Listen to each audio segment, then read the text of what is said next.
हमारा प्रिय गणेश कहाँ गया? क्या बात है, तुम दोनों मुस्कुरा क्यों रही हो? महारानी, गौरी पुत्र गणेश बहुत नटखट और चतुर हैं। कभी कभी वो सामने होने पर भी दिखाई नहीं देते। हाँ महारानी, भली भांति देख लीजिए, वे हमें यही कहीं मिल जाएंगे। मुझे भी ऐसा ही प्रतीत होता है कि हमारा प्रिय गणेश यहीं कहीं आसपास है। तुम दोनों भी अपने अपने थाल रखकर हमारे प्रिय गणेश को ढूंढो। जी।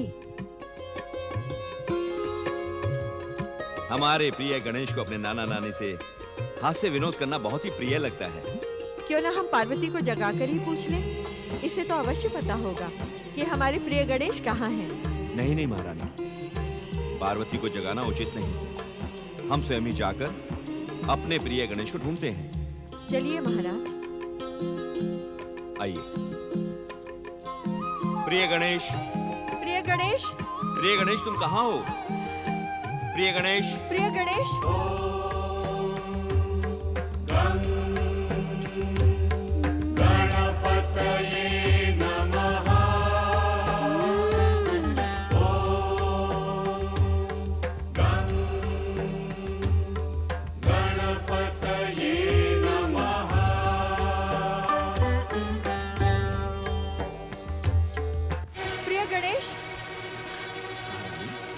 हमारा प्रिय गणेश गया कहाँ?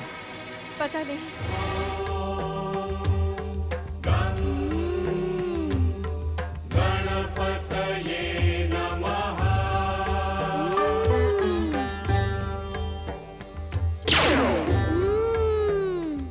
चलिए।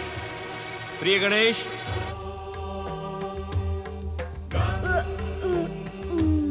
प्रिय गणेश, कहाँ हो तुम? प्रिय गणेश, कहाँ हो तुम? प्रिय गणेश, प्रिय गणेश।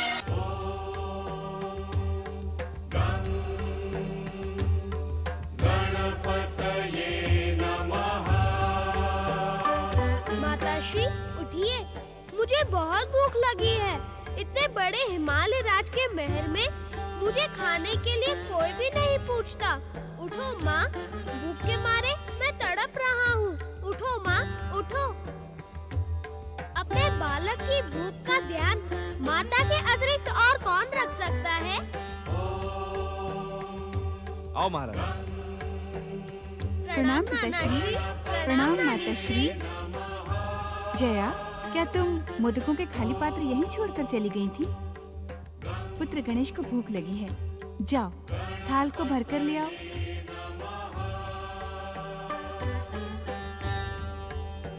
पुत्री पार्वती, ये सारे के सारे थाल मोदकों से भरे हुए थे। देखते ही देखते रिक्त हो गए। मुझे तो ऐसा प्रतीत होता है कि तुम्हारे आसपास कैलाश से आए हुए अदृश्य भूत प्रेत मंडरा रहे हैं, जो बार बार मोदकों को खा जाते हैं। नहीं पिताश्री, मेरे साथ कैलाश से कोई भूत प्रेत नहीं आए। तुम्हें कुछ भ्रम होगा पुत्री। भ्रम नहीं पिताश्री, यदि वे यहाँ आए होते तो मेरी दृष्टि से बच नहीं सकते थे। माताश्री, दासियों को मोदक लाने में इतना विलंब क्यों हो रहा है? लीजिए गजानन महाराज, मोदकों का प्रसाद ग्रहण कीजिए। माता, आपकी इस प्रिय दासी के वचनों से ऐसा लग रहा है मानो ये मुझ पर कोई उपकार कर रही है। मुझे किसी का उपकार नहीं चाहिए माता। प्रिय गणेश, तुम दासी की बात को अन्यथा ना लो। हम सब तुमसे विनती करते हैं कि मोदकों का प्रसाद ग्रहण करो, और यदि तुमने ऐसा किया तो ये हम सब पर बहुत बड़ा उपकार होगा। माता, नानाश्री मेरे पूज्य हैं। इनकी आज्ञा मानना मेरा कर्तव्य है, परंतु इनकी बातों से मेरे प्रति व्यंग झलक रहा है। क्या इन पर उपकार करके मैं प्रसन्न हो सकता हूँ? अब प्रिय गणेश को तुम ही मनाकर खिलाओ पार्वती। ये कठिन कार्य हमारे वश में तो नहीं है। चलो महाराज।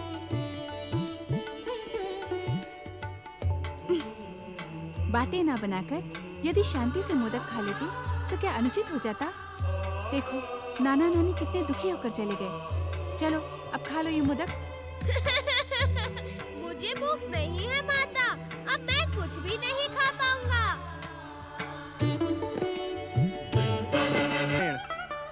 हे परमदेव, ये कैसा चमत्कार है? आपके आह्वान पर परमपिता ब्रह्मदेव के दर्शन। प्रणाम परमपिता।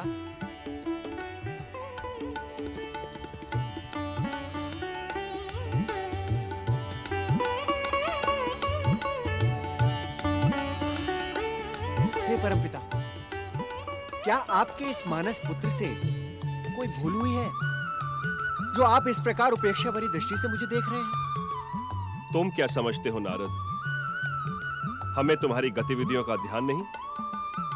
तुम्हारा परम देव श्री महागणेश को बार बार पुकारने का उद्देश्य भी हम भली भांति जानते हैं। नारायण नारायण।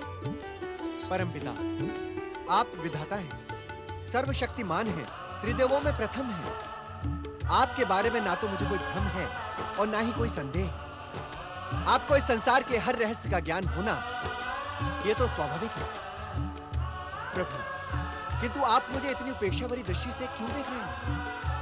नारद, जब पुत्र अपने पिता को लंबे समय तक मुंह ना दिखाए, अपने शंका के समाधान के लिए श्री महागणेश को बार बार कष्ट दे, तो उसे उसकी भूल का ज्ञान कराना क्या पिता का कर्तव्य नहीं है?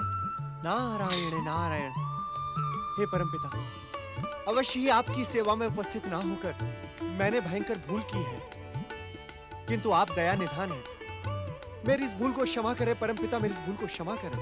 हम जानते हैं नारद, तुम श्री महागणेश के अवतारों की जिज्ञासा लेकर श्री महागणेश को पुकार रहे थे। तुम्हारी जिज्ञासा का समाधान करना हमारा कर्तव्य है।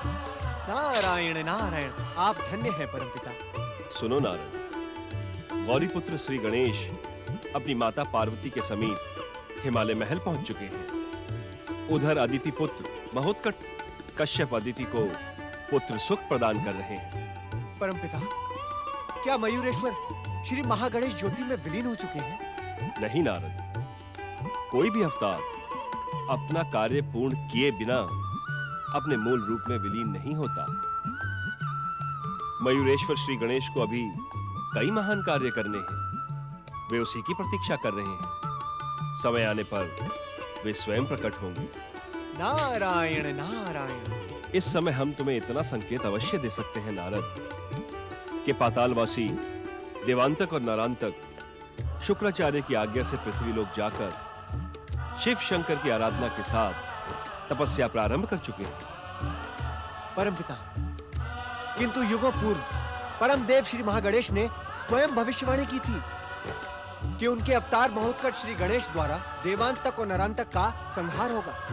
परम देव श्री महागणेश का कथन विधि का विधान और संसार का अटल सत्य है नारद। उस पर विश्वास करो और धैर्यपूर्वक प्रतीक्षा करो।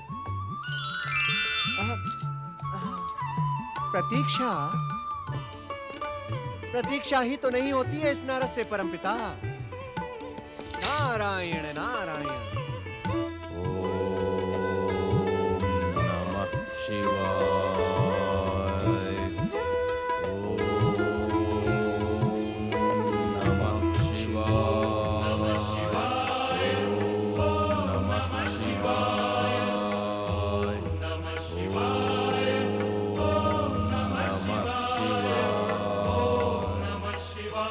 नारायण नारायण हरि हरि।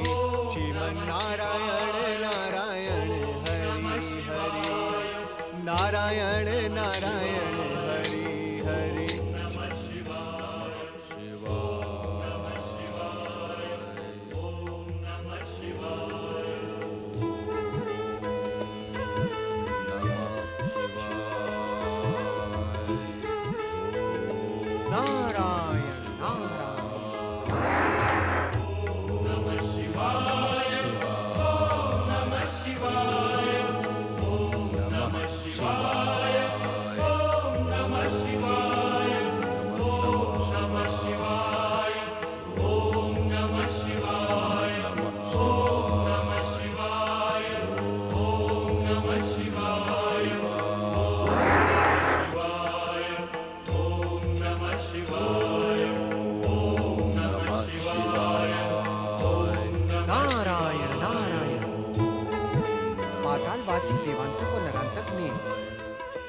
पृथ्वी के इस भाग को तपस्या के योग्य समझा?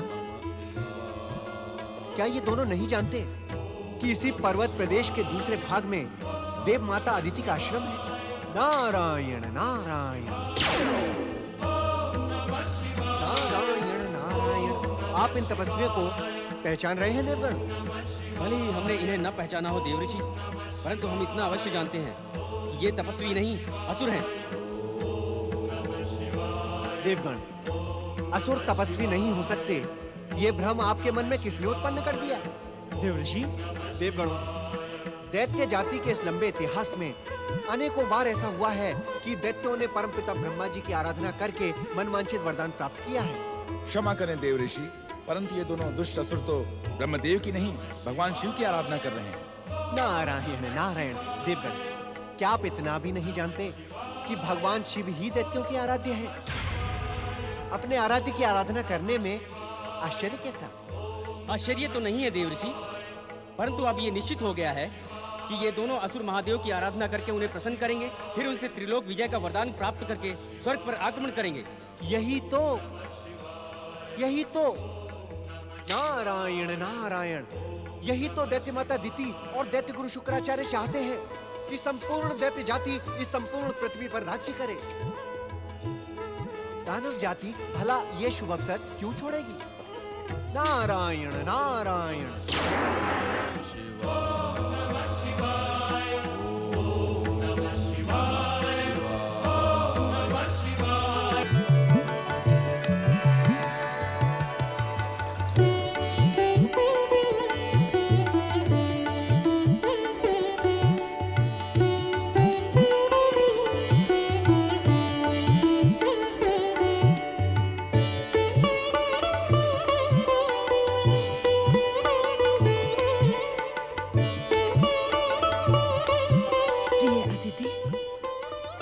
तुम्हारे आदर सत्कार और तुम्हारे पुत्र महोत्कट की सेवा से मैं अत्यंत प्रसन्न हूँ।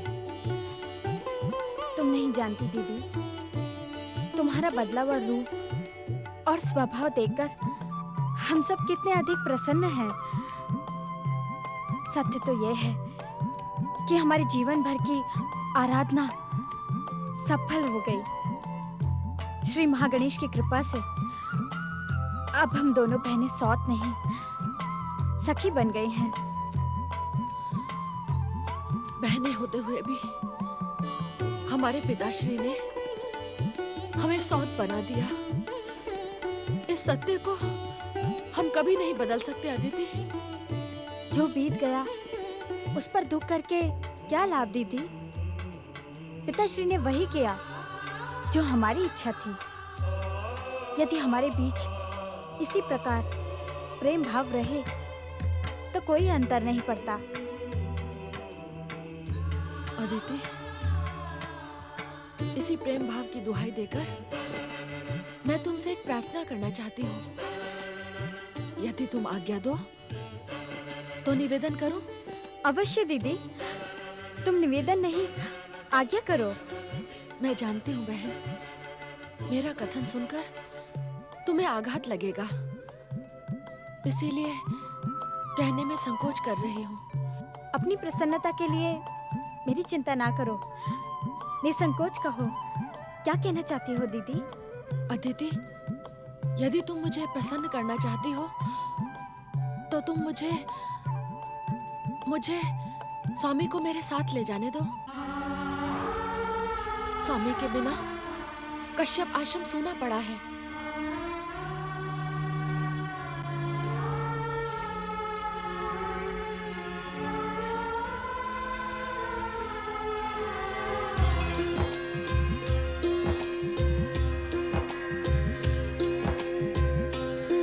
आओ पुत्र।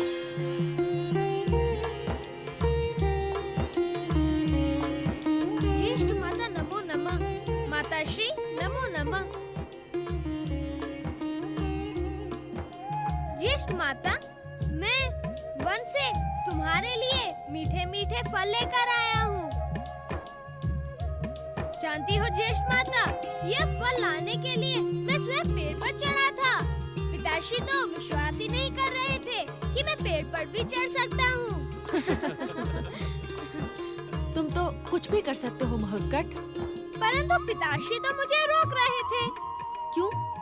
मैं गजमुख हूँ ना ज्येष्ठ माता, इसी कारण पिताश्री सोच रहे थे कि मेरे स्थूल शरीर के कारण मैं पेड़ पर नहीं चढ़ पाऊंगा, परंतु मैं तो पलक झपकते ही पेड़ पर चढ़ गया और तुम्हारे लिए फल ले आया। तुम मेरा कितना अधिक ध्यान रखते हो महोत्कट। आप भी मेरा ध्यान रखा करें ज्येष्ठ माता, मुझे अच्छी अच्छी बातें सिखाइए। अवश्य महोत्कट, अवश्य। मैं तुम्हें अच्छी अच्छी बातें अवश्य सिखाऊंगी। महोत्कट और तुम्हारा स्नेह देखकर मन अति प्रसन्न हो गया है। वन मार्ग में भी महोत्कट निरंतर तुम्हारी ही चर्चा करता रहा। ऐसा प्रतीत होता है कि महोत्कट को तुमसे बहुत अधिक स्नेह हो गया है। बच्चे तो भाव के भूखे होते हैं स्वामी, सच्चा प्रेम देखते ही उसी में रम जाते हैं। परंतु क्या? कहो ना, क्या कहना चाहती हो? कहना नहीं, मैं आपसे प्रार्थना करना चाहती हूँ स्वामी। कैसी प्रार्थना? स्वामी, आप मेरी प्रार्थना स्वीकार करके मेरे साथ अपने सूने कश्यप आश्रम चलिए। मैं यहाँ यही निवेदन लेकर आई हूँ।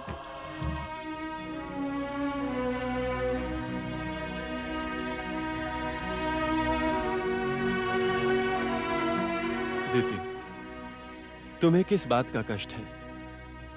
जब तुम्हारे मन में अदिति के प्रति शत्रुता समाप्त हो गई है, तो फिर स्थान परिवर्तन करने का अर्थ क्या है? उत्तम तो यही होगा कि हम सब मिलकर यही रहें। हाँ ज्येष्ठ माता, हमें यही रहना चाहिए। आपके यहाँ रहने से मुझे भी अकेलापन नहीं लगता। ज्येष्ठ माता, यदि आपका यहाँ मन न लगता हो तो हम सब साथ साथ कश्यप आश्रम जाएंगे, क्यों पिताश्री?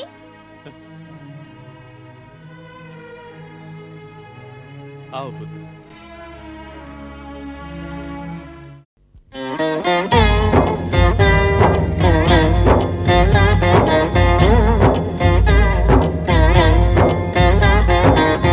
अर्थ समर्थ ये इनसे जीवन, यही है करता यही है कारण। अर्थ समर्थ ये इनसे जीवन, यही है करता यही है कारण। सारे जगत के भाग्य विधाता, दुख हरता ये है सुखदाता।